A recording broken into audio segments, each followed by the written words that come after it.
Compañeros de volante, ya me cansé de los mismos cuentos de siempre. Que si la planchada de los hospitales de la frontera, que si el niño de la curva en la Rumorosa. Historias que uno escucha en cada parada con tacita de café quemado. Hoy, mientras mi Kenworth ruge por la penumbra de la escénica y las olas golpean debajo, traigo algo real, documentado y escalofriante que me jaló el alma hasta España. Ni más ni menos que el Hospital del Tórax en Terrassa, Barcelona. Un monstruo de concreto que, dicen, tuvo la tasa de suicidios más alta de cualquier centro de salud español y sigue pariendo fenómenos paranormales aunque lleve décadas cerrado. Pónganse cómodos, ajusten el Bluetooth. Esta noche no les traigo mitos reciclados, sino una investigación que me costó madrugadas en gasolineras, videollamadas a ex enfermeras y el zumbido mental de cientos de testimonios. Todo arrancó en la posguerra española. La tuberculosis, la plaga blanca, devoraba pulmones y esperanzas. El régimen de Franco pidió un sanatorio fuera del smog industrial barcelonés. Eligieron un balcón natural llamado Llano del Buen Aire, rodeado de pinos, con sol generoso y poca humedad. 8 de junio de 1952. Franco inaugura la ciudad sanatorial de Terrassa. 9 pisos, 1000 y pico de habitaciones, jardines por doquier y hasta cine y capilla. La prensa lo vendió como templo de curación. Las familias enviaban a sus enfermos pensando que aquel aire limpio haría milagros. Pero el buen aire también significa soledad. Aislados de sus barrios, los pacientes pasaban hasta 18 meses en aquel gigante helado, escuchando toses ajenas y la campana que anunciaba cada defunción. A finales de los 60 la medicina mejora y la tuberculosis empieza a remitir. El hospital se reconvierte en centro respiratorio general. Aquí entra el detalle burocrático letal. Recortes de presupuesto. Las monjas carmelitas, pilar del cuidado, se marchan. De casi 500 trabajadores pasan a menos de 70. Imaginen 3 plantas enteras a cargo de una sola enfermera en turno nocturno. Los pacientes se automedican. Los difuntos se quedan horas compartiendo cuarto con los vivos. El ambiente se pudre de desesperación. Los funcionarios, con fría eficiencia, mezclan ahí a tuberculosos, ancianos sin familia, enfermos mentales y alcohólicos terminales. En vez de hospital, el tórax se vuelve un vertedero humano y la presión psicológica empieza a romper cabezas. La mayoría de las ventanas ofrecen una vista preciosa al Pinar, pero en la planta alta, esa misma belleza se convirtió en tentación.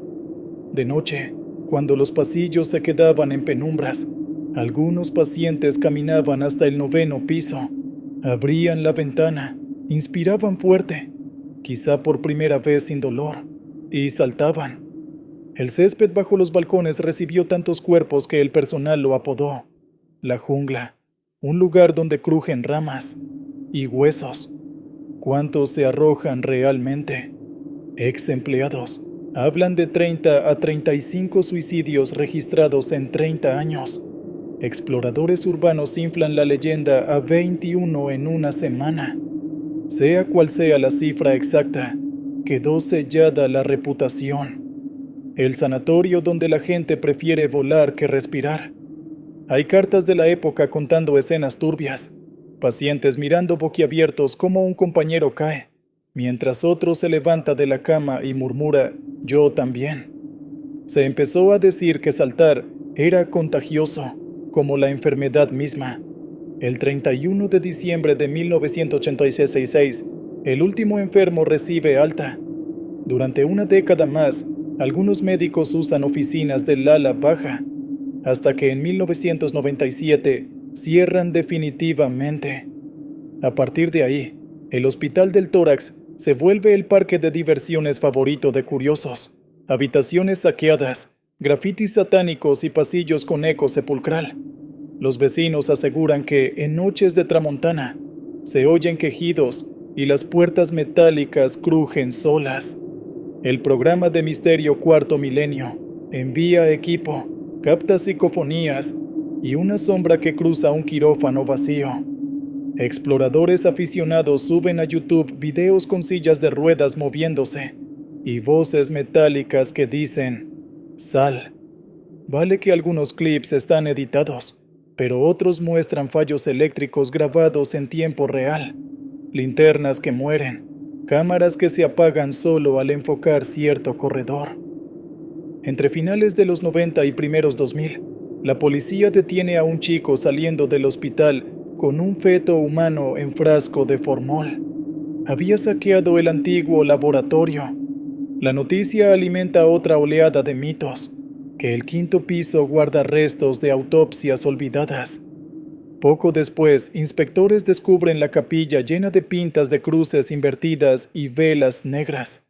Supuesta secta encapuchada celebraba allí sus ritos, dicen los vecinos. Nadie fue arrestado, pero la imagen corrió como pólvora. No solo hay muertos, ahora los invocan. Cada objeto macabro encontrado marca una pieza más en el puzzle de la leyenda negra. En 2005, la Generalitat y el Ayuntamiento invierten millones y transforman ruinas en el Parc Audiovisual de Cataluña. Fachadas renovadas, estudios de sonido, luces LED. Sin embargo, conservaron tramos originales, como pasillos agrietados, para que productoras de terror filmaran sin decorado adicional. Ahí rodaron El fotógrafo de Mauthausen y Un monstruo viene a verme.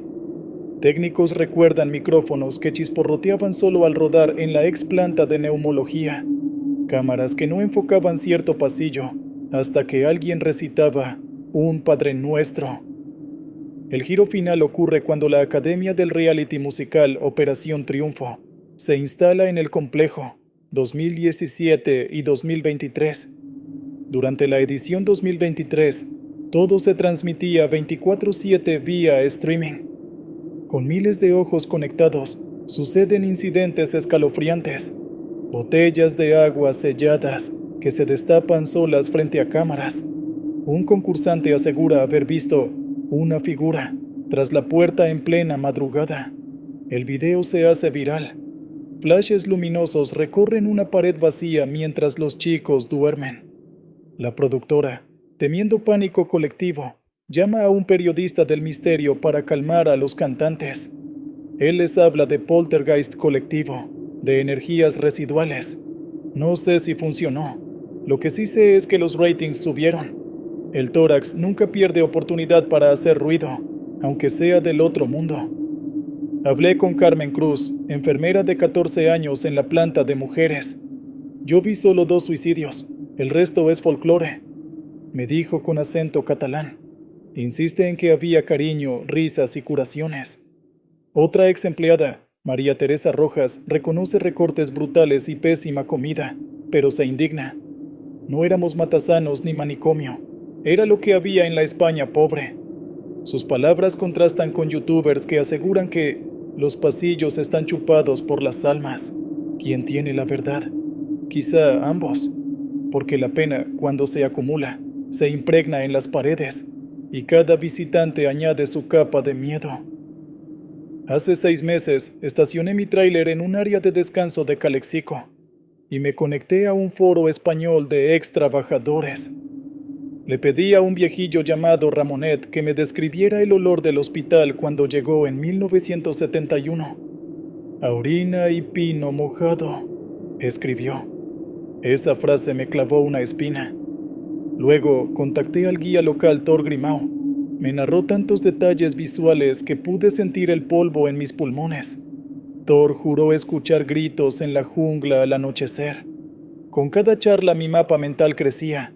Fechas oficiales, cartas al director, notas de prensa y anécdotas que huelen a fantasma.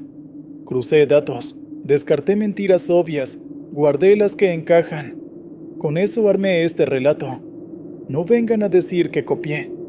No hay un solo párrafo igual a ninguna fuente. Aquí todo está macerado con mi voz cansada de carretera y la urgencia de contar algo que merezca la pena. Una teoría de parapsicólogos dice que los lugares donde la gente muere por decisión, sea suicidio o eutanasia, generan una huella emocional más pesada que la muerte natural. El tórax es un epicentro de decisiones desesperadas. Otra teoría, más mundana, apunta a lo arquitectónico: pasillos estrechos, ángulos agudos, ruido de viento atrapado. Tu cerebro descifra esos estímulos como peligro y te suelta adrenalina, ergo fantasma. La tercera teoría soy yo. Los humanos amamos los vacíos que nos permiten proyectar miedos. Un sanatorio abandonado con fama de saltaderos es el lienzo perfecto. Termino de dictar estas líneas con el crucero en 75 EQP Perapiati, la costa del Pacífico apenas visible bajo la niebla. Pienso en los rostros febriles asomados al 9º piso, en los cantantes de OT tapándose con la sábana cuando la puerta se abrió sola. ¿Existen los espíritus? No lo sé. Lo que existe es la angustia impregnada y el poder de las historias bien contadas. Si alguna vez pasan por Terraza, verán un edificio moderno con estudios y focos, pero fíjense en las ventanas tapiadas del bloque viejo. Dicen que, en la penumbra, aún se asoma alguien o algo. Y ahora, colegas de la carretera, apaguen el reproductor, que el camino pide atención. Pero cuando se detengan a dormir junto al tráiler, escuchen. Puede que el viento arrastre un lamento desde un sanatorio al otro lado del Atlántico. El guardián de la brecha. Les voy a contar una historia que me heló la sangre, una que todavía me hace mirar 2 veces por el retrovisor en ciertas carreteras. Mi nombre es Arturo, y he sido trailero por más de 20 años, recorriendo las venas de asfalto de México de punta a punta. Uno cree que lo ha visto todo: accidentes feos, retenes corruptos, hasta algún que otro deslave que te deja varado días. Pero esto fue diferente. Llevaba una carga de electrónicos desde Nogales hasta la Ciudad de México. Era un viaje largo, y para ahorrar tiempo y evitar el tráfico pesado, a veces tomo brechas conocidas, caminos de terracería que cortan camino entre ciertos estados. Esta vez, iba por un tramo particularmente solitario en Sonora, ya bien entrada la noche. La luna era una astilla pálida, y las estrellas parecían alfileres en un manto negro. Estaba cansado, sí, pensando en mi esposa y mis hijos, en llegar a casa para el cumpleaños de mi chamaca. El único sonido era el rugido constante de mi Kenworth y un viejo casete de José Alfredo Jiménez. De repente, en medio de la nada, donde no debería haber ni un alma, vi unas luces. No eran de un vehículo, parecían fogatas. 3, para ser exactos, puestas en un triángulo perfecto a un lado del camino. Reduje la velocidad, intrigado y con una punzada de inquietud. ¿Quién acamparía así, tan expuesto? Al acercarme, la forma de las fogatas se hizo más clara. No eran fogatas, parecían ojos, grandes, redondos, de un amarillo enfermizo, y fijos en mí. Sentí un escalofrío recorrer mi espina dorsal. Pisé el freno con más fuerza. El tráiler crujió y levantó una nube de polvo. Detrás de esos ojos, apenas distinguible en la oscuridad, se adivinaba una silueta. Era enorme, mucho más alta que un hombre, y ancha, como si estuviera hecha de la misma tierra del desierto. Mi primer pensamiento fue: estoy demasiado cansado, estoy viendo cosas. Pero el aire se había vuelto pesado, denso, y un olor acre, como a ozono y tierra mojada, llenó la cabina. José Alfredo se cortó de golpe. La radio emitió un chillido y luego, silencio. Un silencio tan profundo que podía oír los latidos de mi propio corazón, como un tambor frenético. La figura no se movió, solo esos ojos amarillos, fijos en mí, sin parpadear. No había hostilidad en ellos, o al menos no la que yo entendía. Era más bien una advertencia, como si estuviera diciendo: hasta aquí, no más allá. Intenté encender las luces altas, pero no respondieron. El motor, que había dejado en ralentí, comenzó a fallar, tosiendo como un viejo enfermo. El pánico empezó a trepar por mi garganta. No era un animal, no era humano, era algo antiguo. Podía sentirlo, una presencia que había estado allí, mucho antes que las carreteras, mucho antes que los camiones. Un guardián. Con manos temblorosas, metí reversa. Los ojos no se apartaron de mí. Lentamente, con el motor amenazando con apagarse en cualquier segundo, comencé a retroceder. No me atrevía a quitarle la vista de encima. Cuando calculé que había suficiente distancia, giré el volante con toda mi alma y pisé el acelerador a fondo, volviendo por donde había venido. El motor rugió de nuevo a la vida con una sacudida, como si también quisiera huir. No miré atrás hasta que estuve de nuevo en la carretera pavimentada, varios kilómetros después. Las luces del tablero volvieron. La radio se encendió sola con estática antes de encontrar una estación. Todo parecía normal, pero yo no estaba normal. Llegué a mi destino con 2 días de retraso, después de tomar la ruta más larga y transitada. Le conté a un viejo colega lo que vi.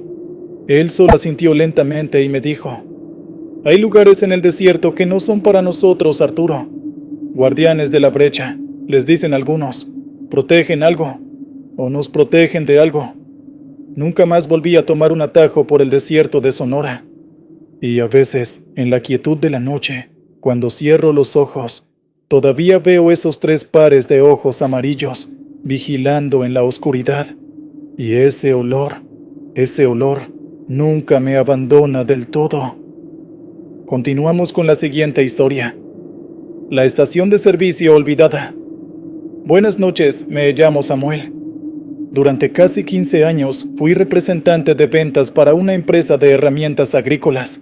Eso significaba un montón de tiempo en la carretera, visitando pueblos pequeños y ranchos por todo el medio oeste americano, principalmente Nebraska, Kansas, a veces hasta Oklahoma. Uno se acostumbra a la soledad, a las largas rectas de asfalto que se pierden en el horizonte, pero hay cosas a las que uno nunca se acostumbra. Esta historia ocurrió una noche de octubre, de esas en las que el otoño ya se siente en el aire, frío y con olor a hojas secas. Conducía por una carretera estatal de 2 carriles en algún lugar del oeste de Kansas. Estaba bajo de gasolina, más de lo que me gustaba admitir. El indicador llevaba un rato coqueteando con la última señal de próxima gasolinera. 50 millas la había pasado hacía 1 hora. Empezaba a preocuparme de verdad. Mi esposa siempre me decía que era descuidado con eso. Justo cuando el motor empezó a toser, como advirtiéndome, vi un letrero viejo y descolorido. Gas 1 milla. Suspiré aliviado. La salida era una rampa de tierra apenas visible. Al tomarla, me encontré en un camino secundario que parecía no haber visto mantenimiento en décadas. 1 kilómetro después, ahí estaba, una estación de servicio solitaria, de esas antiguas, con una sola bomba oxidada y un pequeño edificio con la pintura desconchada. Las luces estaban encendidas, un neón parpadeante que decía «Open» y una luz amarillenta en el interior. Me detuve junto a la bomba. No había nadie a la vista. Toqué el claxon suavemente. La puerta del edificio se abrió con un chirrido y salió un hombre. Era mayor, muy delgado, con una gorra de béisbol desvaída y unos overoles manchados de grasa. Sus ojos eran lo más extraño, muy pálidos, casi sin color, y parecían no enfocar bien. «Buenas noches», dije, tratando de sonar amigable. «¿Podría llenarlo, por favor?» Él asintió lentamente sin decir palabra. Se movía con una lentitud casi dolorosa. Mientras llenaba el tanque, yo estiré las piernas. El aire estaba increíblemente quieto. No había grillos, ni el sonido del viento entre los árboles cercanos. Nada. Solo el glu-glu de la gasolina entrando al tanque. ¿Hay algún lugar para comer algo por aquí?, pregunté, más para romper el silencio que otra cosa. Me miró, y por un instante creí ver una chispa de algo en sus ojos, pero desapareció tan rápido como llegó. «Adentro», murmuró, su voz rasposa como papel de lija. Cuando terminó con la gasolina, entré. El interior estaba polvoriento, con estantes casi vacíos.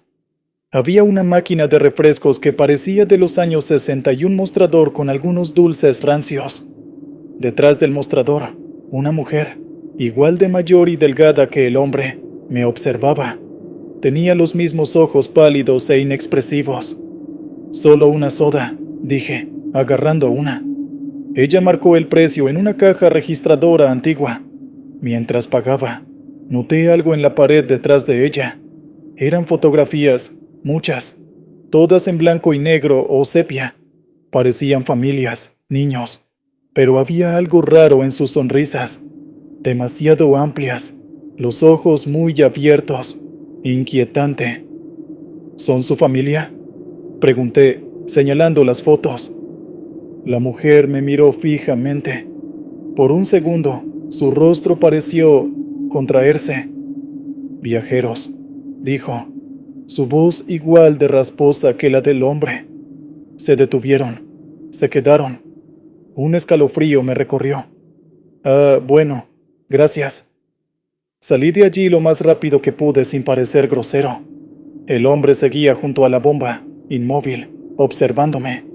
Arranqué el coche y me incorporé de nuevo a la carretera secundaria, ansioso por volver a la principal. Después de un par de kilómetros, miré el indicador de gasolina. Estaba lleno, sí, pero luego miré el cuentakilómetros parcial. Lo había puesto a 0 en la última gasolinera, real. Había recorrido unas 70 millas desde entonces, y según esto, la gasolinera olvidada estaba a solo 1 milla de la carretera principal. Pero yo había conducido al menos 10 minutos por ese camino secundario para llegar a ella, y otros 10 para salir. No tenía sentido. Un par de semanas después tuve que hacer una ruta similar, por curiosidad, y con el estómago encogido, busqué la salida a esa estación de servicio. Conduje arriba y abajo por ese tramo de la carretera estatal. No había ninguna rampa de tierra, no había ningún letrero de gas, solo campos de maíz y la oscuridad. Le pregunté a un sheriff en el siguiente condado si conocía una vieja gasolinera por la zona. Me miró raro. «Ha habido historias», dijo encogiéndose de hombros, «de gente que se pierde o que ve cosas que no están ahí. Carreteras fantasma, lugares que aparecen y desaparecen. Dicen que si te quedas sin gasolina en el tramo equivocado, ellos te encuentran». No sé qué era ese lugar, pero a veces, cuando veo esas fotos viejas en blanco y negro, con esas sonrisas forzadas, pienso en la mujer diciendo, se detuvieron, se quedaron, y me aseguro de tener siempre el tanque lleno, especialmente en Kansas. Continuamos con la siguiente historia. Las voces del cañón del cobre. Muy buenas, me llamo Ramiro. Soy geólogo, o lo era hasta hace poco. Mi trabajo me llevaba a lugares remotos, a menudo solitarios, buscando vetas minerales, estudiando formaciones rocosas. Me encantaba la majestuosidad cruda de la Sierra Tarahumara, en Chihuahua, especialmente las barrancas del cobre. Pero hay una belleza que a veces esconde algo más, algo primordial. Estaba en una expedición de mapeo en una zona particularmente inaccesible de las barrancas. Llevaba 2 semanas acampando, moviéndome con mi mula, Pancho, que cargaba el equipo. Era finales de la temporada de lluvias. Todo estaba verde y exuberante, pero también propenso a deslaves y caminos resbaladizos. Una tarde, mientras seguía el curso de un arroyo seco, me di cuenta de que el cielo se estaba oscureciendo muy rápido. Una tormenta de esas violentas de la sierra se estaba formando. Decidí buscar refugio. A lo lejos, divisé lo que parecía la entrada de una cueva, no muy grande, en la ladera de uno de los cañones. Apresuré a Pancho. Justo cuando llegamos y metí el equipo dentro, se desató el diluvio. Rayos iluminaban intermitentemente las paredes rocosas, y el trueno reverberaba como si el mundo se estuviera partiendo en 2. La cueva no era muy profunda, apenas unos 10 metros. Al fondo, vi que se estrechaba en un pasadizo más pequeño. Por curiosidad, y para pasar el tiempo mientras amainaba la tormenta, Encendí mi linterna frontal y me aventuré un poco. El pasadizo descendía suavemente. El aire se volvió más frío, y un olor extraño, como a metal oxidado y algo dulzón, casi como carne descompuesta, flotaba en el ambiente. Entonces empecé a oírlas. Voces. Al principio, pensé que era el eco de la tormenta, el viento silbando por alguna grieta, pero número. Eran susurros, muchos, superpuestos. No podía entender las palabras. No parecían estar en español, ni en rarámuri, que conozco un poco. Era un lenguaje gutural, siseante. Me detuve, el corazón martilleándome en el pecho. Apagué la linterna. La oscuridad era absoluta. Los susurros continuaban, parecían venir de más adentro, de las profundidades de la tierra. Había un tono en ellos. ¿Sufrimiento? ¿O era hambre? No lo sé, pero me heló hasta los huesos. Recordé las historias que cuentan los viejos en los pueblos de la sierra, sobre los Awirachi y los lugares prohibidos, cuevas que son entradas a otros mundos, o morada de seres antiguos que no deben ser molestados. Siempre las había tomado como folclore, simples leyendas, pero en esa oscuridad, con esos susurros llenando mis oídos, la razón empezó a flaquear. Encendí la linterna de nuevo. El haz temblaba en mi mano. Iluminé las paredes. Estaban cubiertas de extraños grabados. No eran los petroglifos típicos de la zona. Eran espirales, ojos, figuras humanoides retorcidas con demasiadas extremidades, y parecían frescos, como si hubieran sido tallados recientemente, aunque la lógica me decía que debían ser ancestrales. El olor se hizo más intenso. Los susurros parecieron aumentar de volumen, volviéndose más insistentes. Sentí una presión en los oídos, como si estuviera descendiendo a gran profundidad. Y luego, un sonido claro entre los murmullos, un chasquido húmedo, como de huesos rompiéndose. Eso fue todo. El terror puro me invadió. Di media vuelta y corrí, tropezando, golpeándome contra las paredes del estrecho pasadizo, hasta salir a la parte más ancha de la cueva. Pancho estaba inquieto, sus orejas girando, resoplando nerviosamente. La tormenta seguía en su apogeo afuera, pero prefería enfrentar la furia de la naturaleza a lo que sea que habitara en esa cueva. Saqué a Pancho a la lluvia torrencial, sin importarme mojarme hasta los huesos.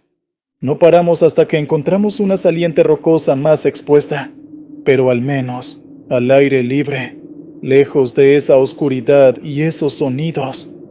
No dormí en toda la noche. A la primera luz del alba, recogí mis cosas y me largué de allí, sin mirar atrás. Acorté la expedición. Inventé una excusa sobre el mal tiempo. Nunca he vuelto a esa zona específica de las barrancas.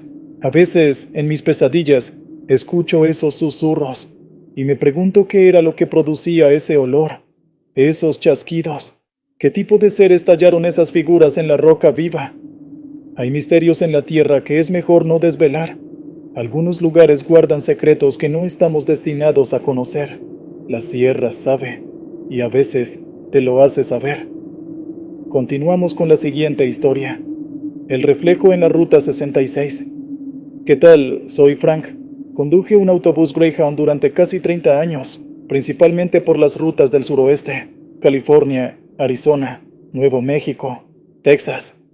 He visto el amanecer en el Gran Cañón desde mi parabrisas y he atravesado tormentas de arena que te ciegan por completo.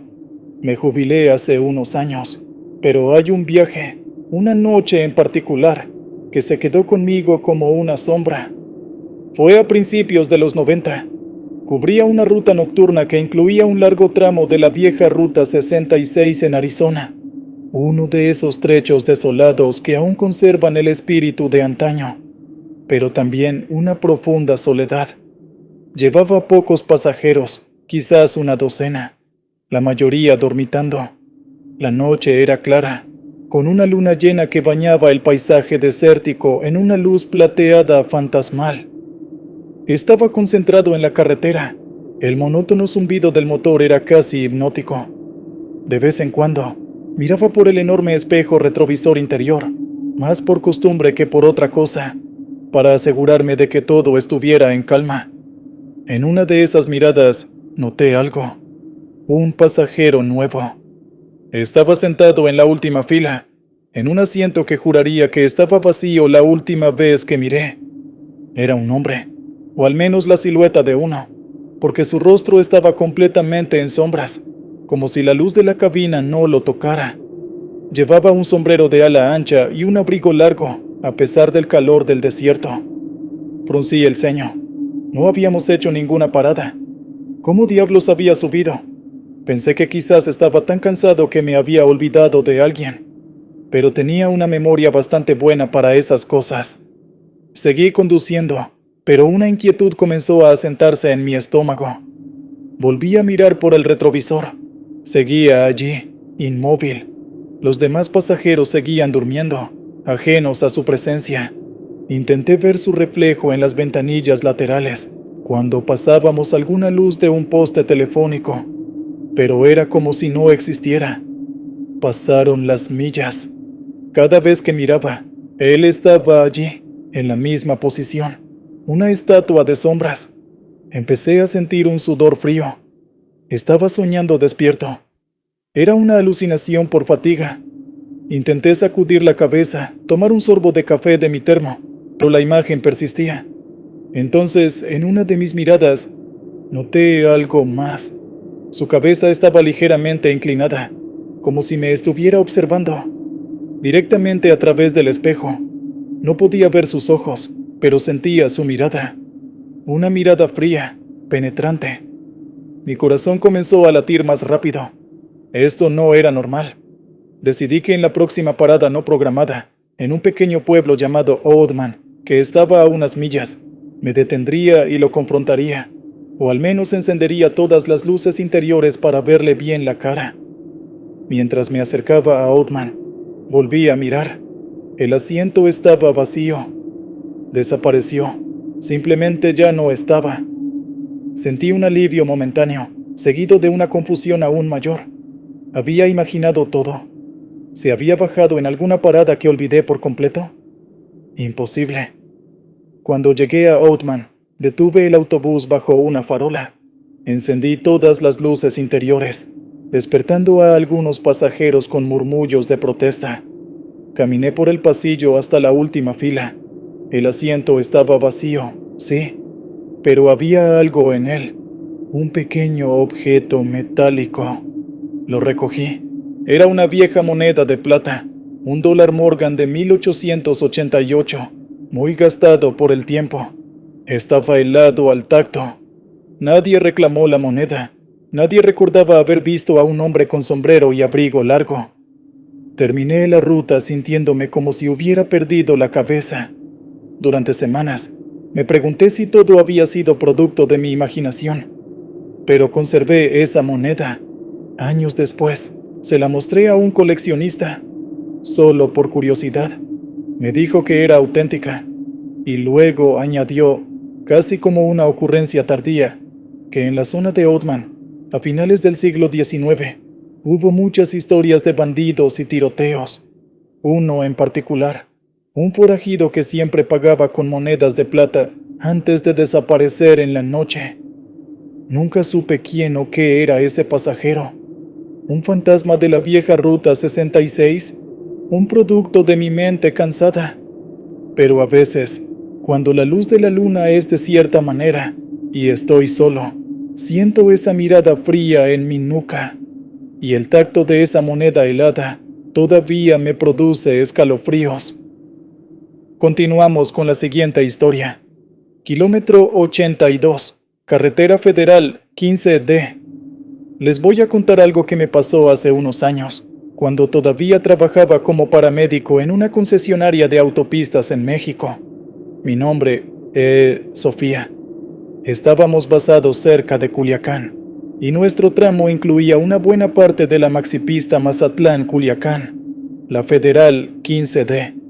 Es una carretera moderna, rápida, pero como todas, tiene sus historias y sus puntos negros. Para nosotros, uno de esos era el kilómetro 82.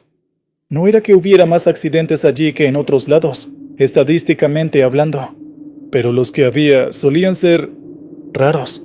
Conductores que juraban haber visto algo cruzar la carretera, maniobras evasivas sin motivo aparente, fallas mecánicas súbitas en vehículos en perfecto estado, cosas así. Nosotros, el personal de emergencias, bromeábamos nerviosamente al respecto, pero en el fondo, a nadie le gustaba recibir una llamada del kilómetro 82, especialmente de noche. Una madrugada, cerca de las 3 de la mañana, sonó la alerta. Accidente en el kilómetro 82. Vehículo único, salida de camino. Mi compañero, Beto y yo, nos subimos a la ambulancia y salimos pitando. La noche estaba cerrada, sin luna, de esas que te tragan. Llegamos en unos 15 minutos. La Guardia Nacional ya estaba allí, un par de patrullas con sus torretas barriendo la oscuridad.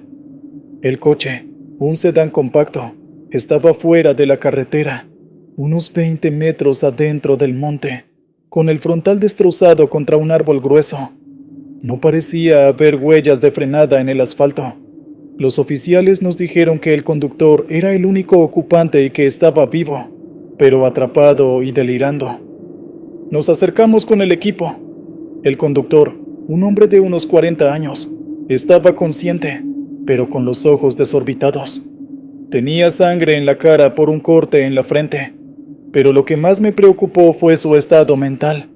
No paraba de gritar: «No me dejen llevármelo, viene por mí, escúchenlo».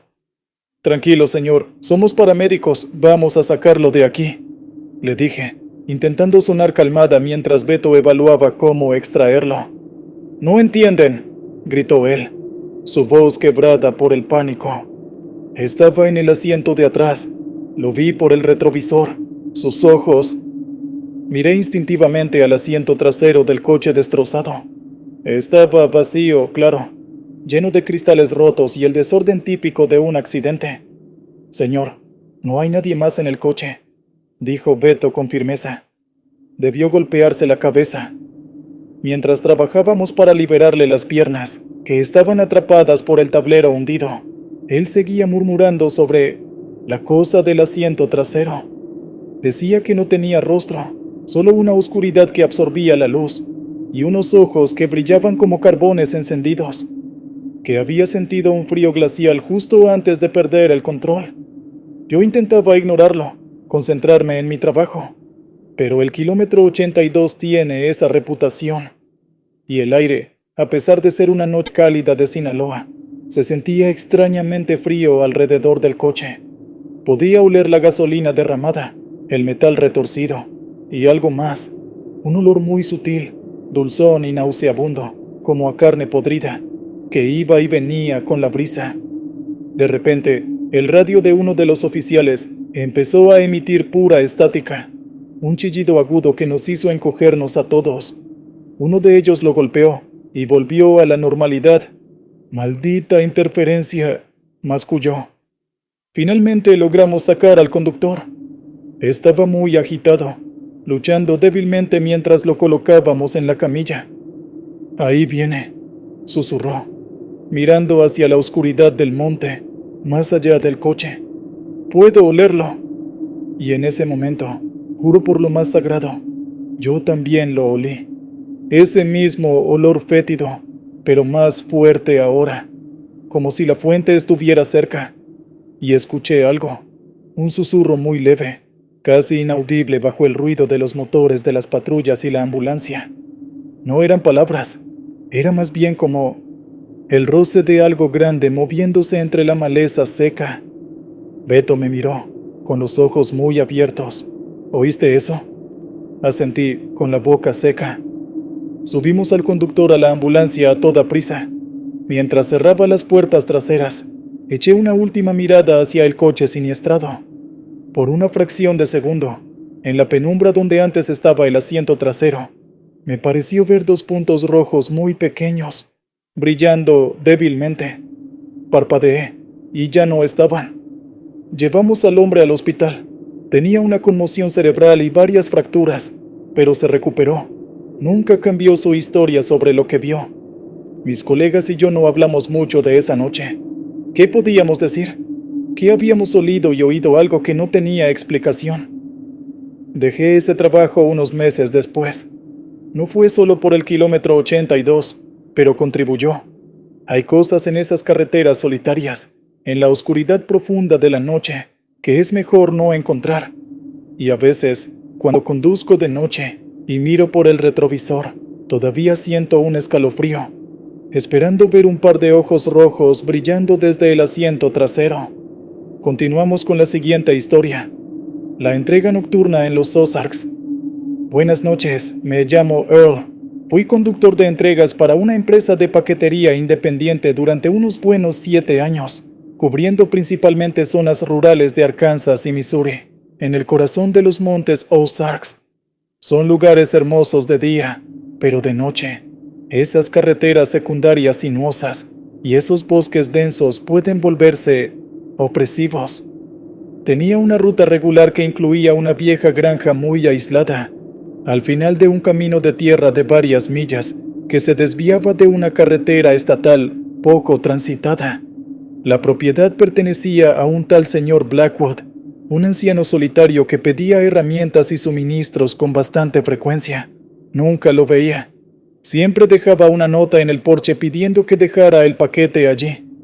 La casa en sí era una estructura de madera de 2 pisos, algo decrépita, con ventanas oscuras que parecían ojos vacíos. Siempre me daba una sensación extraña, pero el trabajo es el trabajo.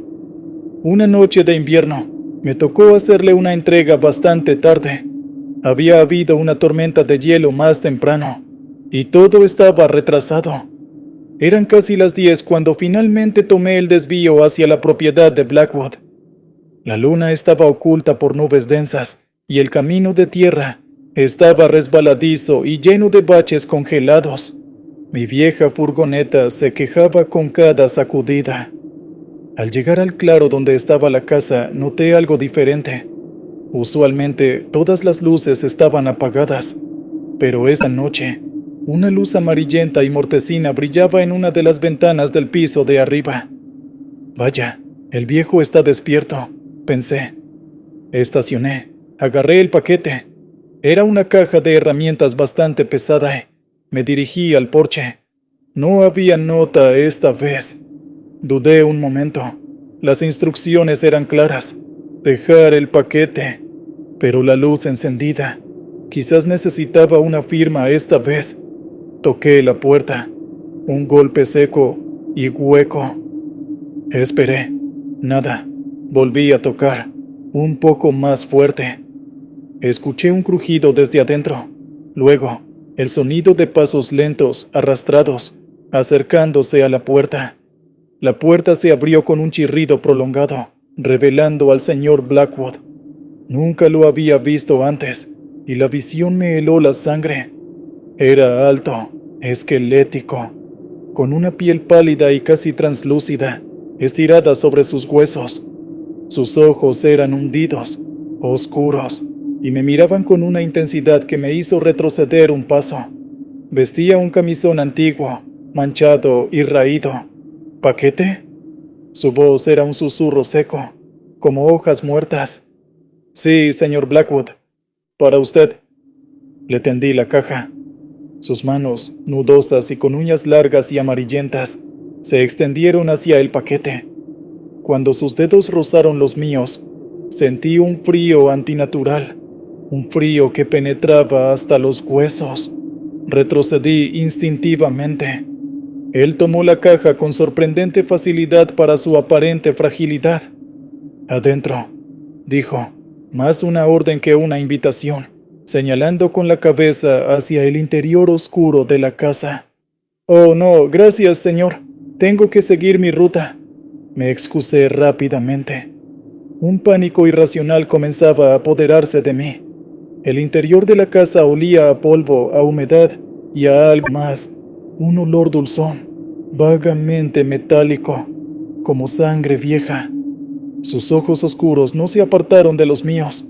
Una sonrisa lenta y extraña se dibujó en sus labios delgados, mostrando unos dientes sorprendentemente largos y puntiagudos. Insisto, una taza de té para el frío. Mi mente gritaba, Peligro. De verdad, aprecio la oferta, pero es muy tarde. Di un paso atrás. La sonrisa de Blackwood se desvaneció. Su expresión se endureció. Lástima. Dio media vuelta y se internó en la casa, dejando la puerta entreabierta. Pude ver un pasillo oscuro y, al fondo, unas escaleras que subían a la penumbra. Y por un instante, juraría que vi algo moverse en lo alto de esas escaleras.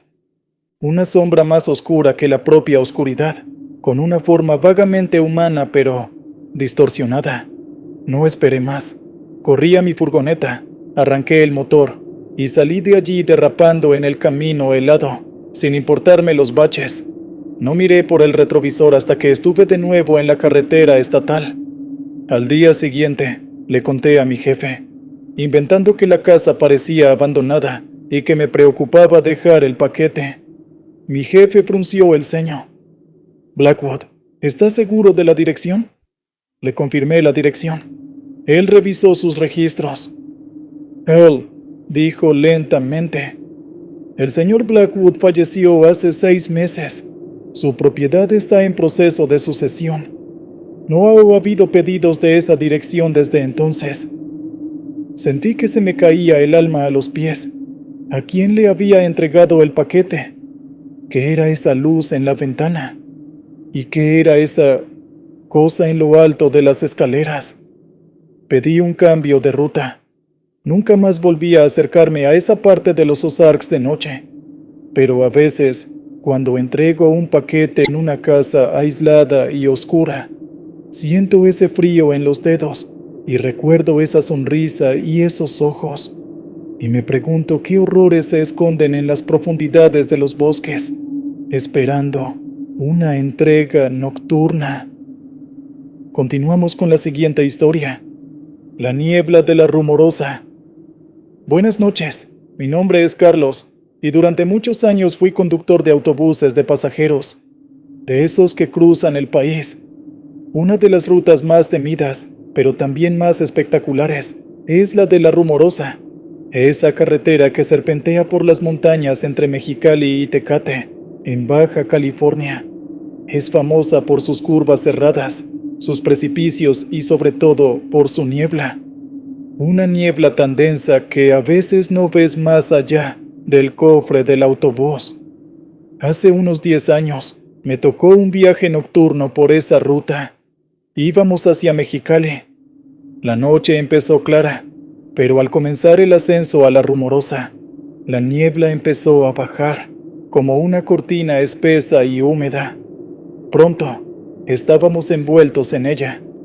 Reduje la velocidad al mínimo, mis manos aferradas al volante, los ojos forzados para distinguir las líneas de la carretera y los reflejantes. Los pasajeros estaban en silencio, algunos seguramente rezando.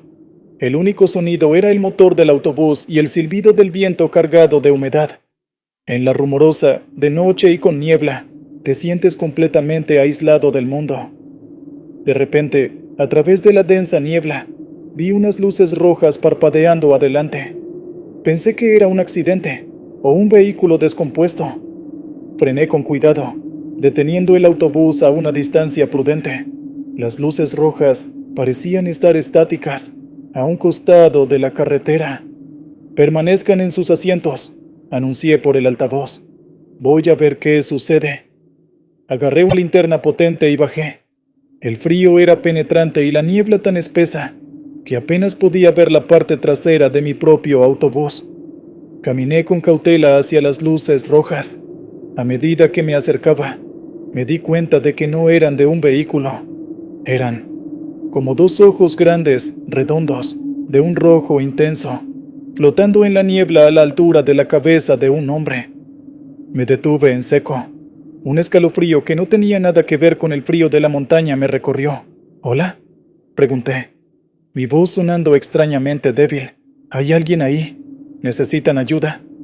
No hubo respuesta. Solo esos 2 puntos rojos, mirándome fijamente desde la blancura lechosa. Entonces, la niebla pareció arremolinarse alrededor de las luces, como si estuviera tomando forma. Pude distinguir vagamente una silueta alta y delgada detrás de ellas. No se movía, solo estaba allí, observando. Mi corazón latía con fuerza. Esto no era un accidente. Esto no era normal.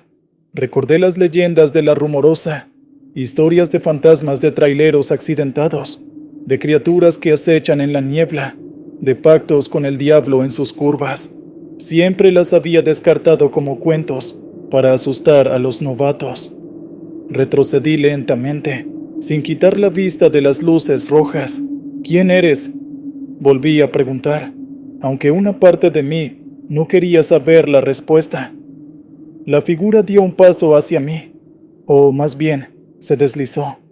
No escuché pisadas, solo un leve susurro, como tela arrastrándose por el suelo, y un olor llegó con ella, un olor a azufre y a algo quemado.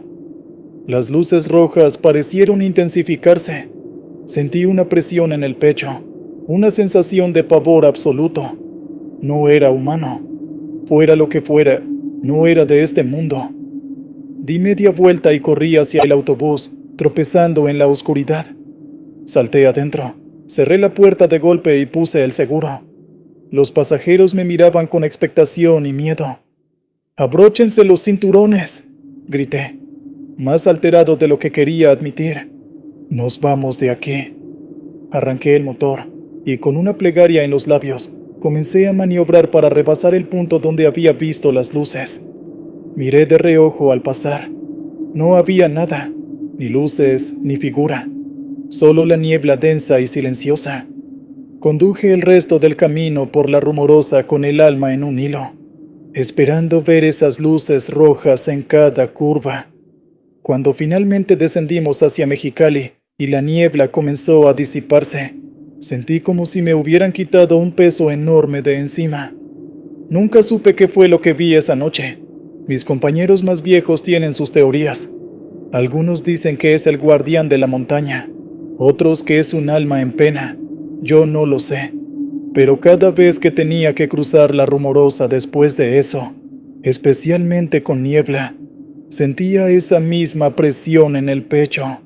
Y siempre miraba con temor hacia la oscuridad, esperando no volver a encontrarme con esos ojos rojos flotando en la nada. Continuamos con la siguiente historia. El lamento de la Interestatal 5. Les voy a contar la última, y quizás la que más me sigue pesando. Me llamo David, y solía ser ingeniero de sonido, viajando con bandas por todo Estados Unidos. Muchas noches las pasé en una camioneta o autobús de gira, atravesando el país. Esta historia ocurrió en la Interestatal 5, en algún lugar del norte de California, una zona conocida por sus bosques de secuoyas y tramos solitarios de carretera. Íbamos tarde para una prueba de sonido en Portland. Llevábamos toda la noche conduciendo. Yo iba de copiloto, intentando mantener despierto a nuestro conductor, Mark, un tipo curtido en 1000 giras. Eran alrededor de las 4 de la madrugada, esa hora bruja en la que el mundo parece contener la respiración. La carretera estaba casi vacía, solo nosotros y el ocasional camión que nos adelantaba. De repente, Mark redujo la velocidad bruscamente. «¿Viste eso?», preguntó, con la voz tensa. «¿Ver qué?», respondí, enderezándome en el asiento. No había visto nada más que los árboles oscuros a los lados de la carretera. Me pareció ver a alguien en la cuneta, una mujer. «Aquí, en medio de la nada», dije escéptico, pero escudriñé la oscuridad mientras pasábamos. No vi nada. «Debes estar cansado, Mark. Quizás fue un ciervo, o solo las sombras». Mark negó con la cabeza. «No, juraría que era una mujer. Parecía angustiada». Seguimos un par de millas en silencio. Yo estaba tenso. La sugerencia de una mujer sola en la carretera a estas horas era inquietante. Entonces, lo escuchamos.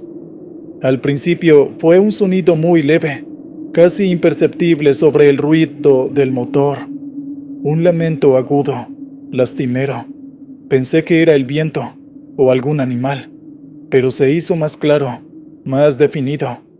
Era inconfundiblemente el llanto de una mujer, un llanto desgarrador, lleno de dolor y desesperación. Mark y yo nos miramos, con los ojos como platos. ¿Tú también lo oyes?, susurró.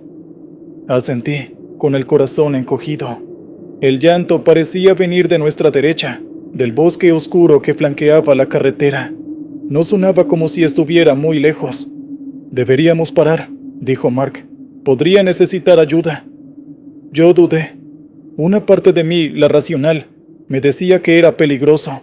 ¿Quién lloraría así en medio del bosque a estas horas? Pero otra parte, la humana, no podía ignorar ese sonido de puro sufrimiento. «Vale», dije, «pero con cuidado».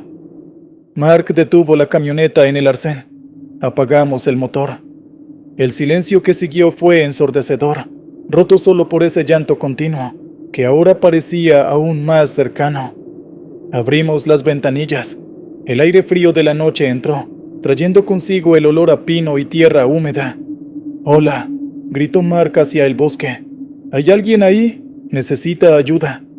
El llanto se detuvo abruptamente. Un silencio tenso se apoderó del ambiente. Esperamos, conteniendo la respiración. Entonces, desde la oscuridad del bosque, escuchamos una voz. No era la mujer llorando.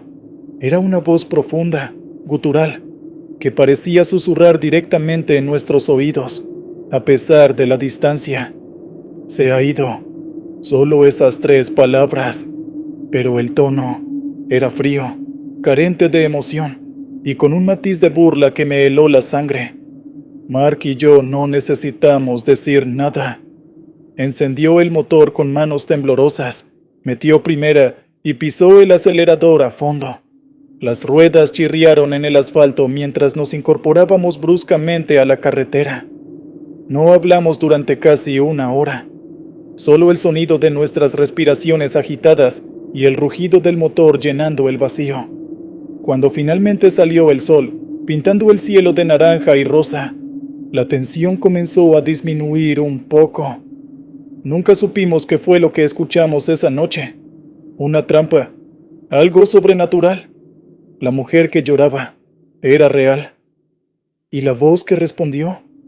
No tengo respuestas. Dejamos de tomar esa ruta por la noche siempre que podíamos. Y durante mucho tiempo, cada vez que escuchaba un sonido extraño en la oscuridad o un lamento en el viento, mi mente volvía a esa noche en la Interestatal 5, a ese llanto desgarrador y a la voz fría que nos susurró desde la negrura del bosque. Hay cosas en este mundo, en esos lugares solitarios y oscuros, que es mejor no investigar. Algunas puertas es mejor dejarlas cerradas. Continuamos con la siguiente historia. La parada de descanso equivocada. Les voy a contar una historia que todavía me eriza la piel cada vez que la recuerdo.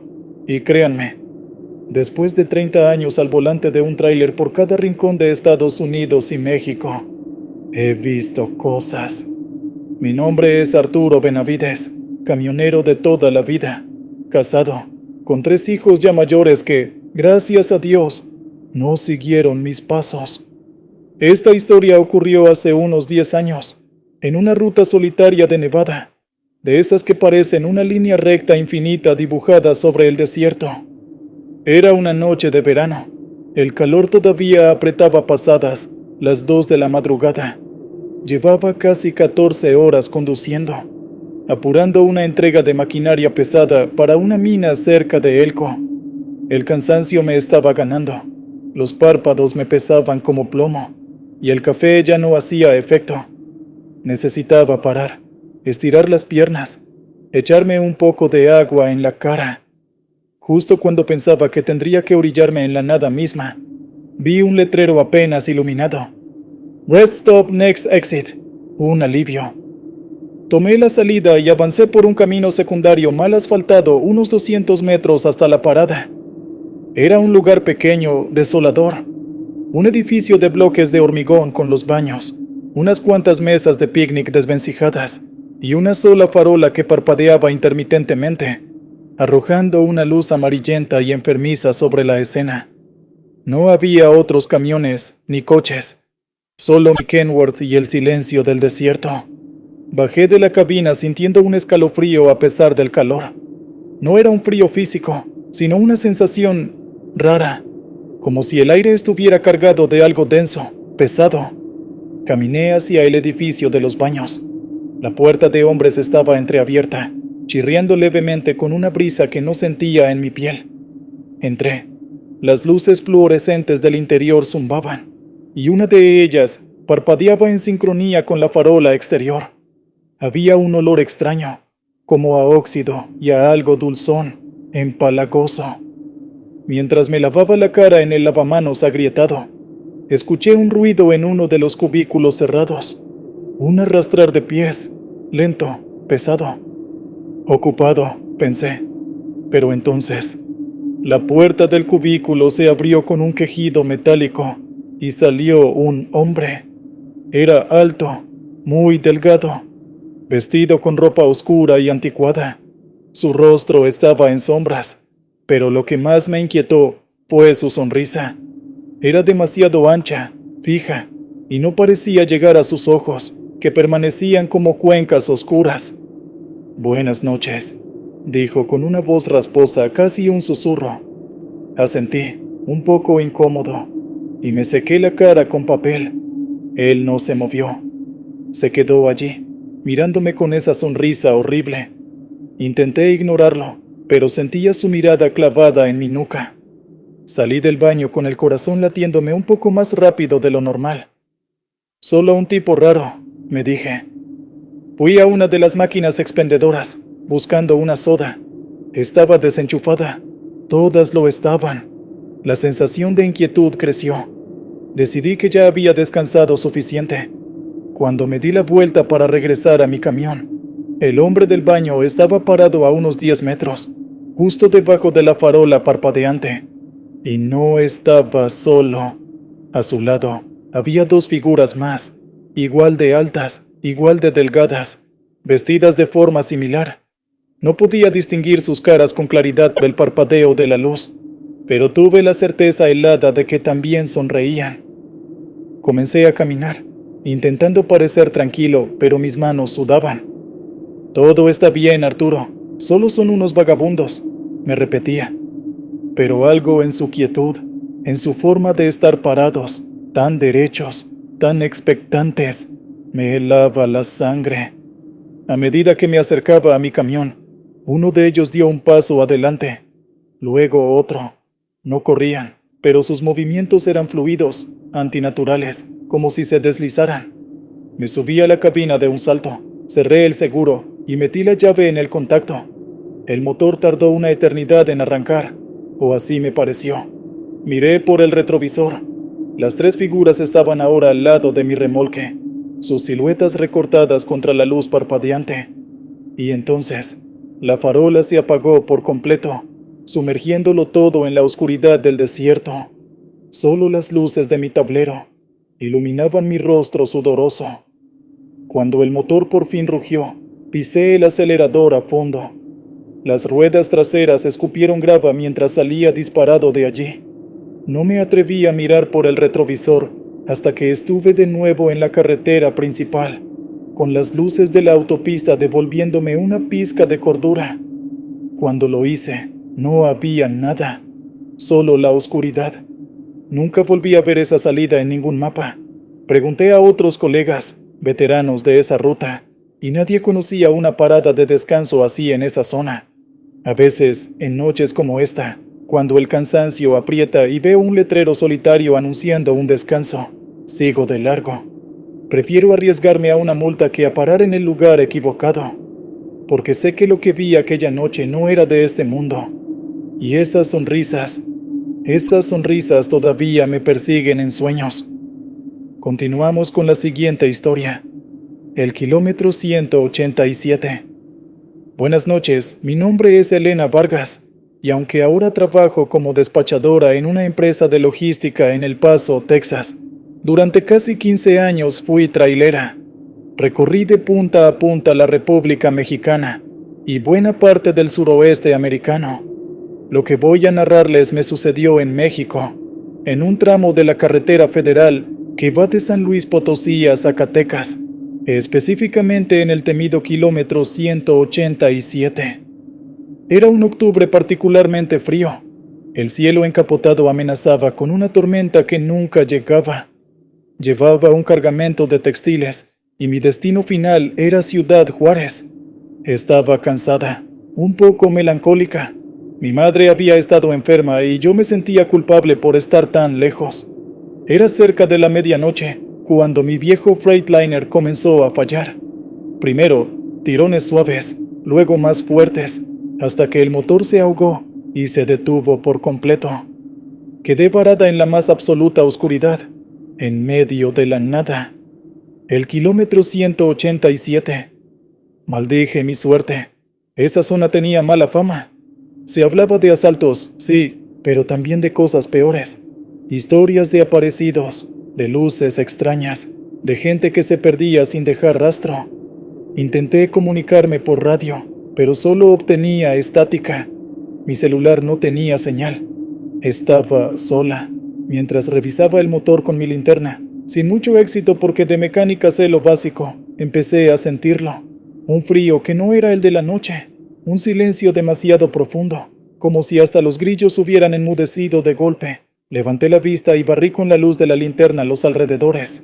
Matorrales, algunos huizaches esqueléticos y la cinta de asfalto perdiéndose en la negrura. Nada fuera de lo común, pero la sensación de ser observada era tan intensa que se me erizó el vello de los brazos. De repente, escuché un llanto de bebé. Provenía de la orilla de la carretera, entre la maleza. Mi primer instinto, el maternal, supongo, fue acercarme. «¿Hola?», pregunté, mi voz sonando temblorosa y ridículamente débil. El llanto continuó, lastimero, desgarrador. Avancé unos pasos, iluminando con la linterna. El llanto parecía moverse, alejándose un poco cada vez que yo me acercaba. Fue entonces cuando un olor nauseabundo me golpeó, un olor a carne podrida, a descomposición, y el llanto cambió. Dejó de ser el de un bebé y se convirtió en una especie de gemido gutural, inhumano. Me detuve en seco, el corazón desbocado.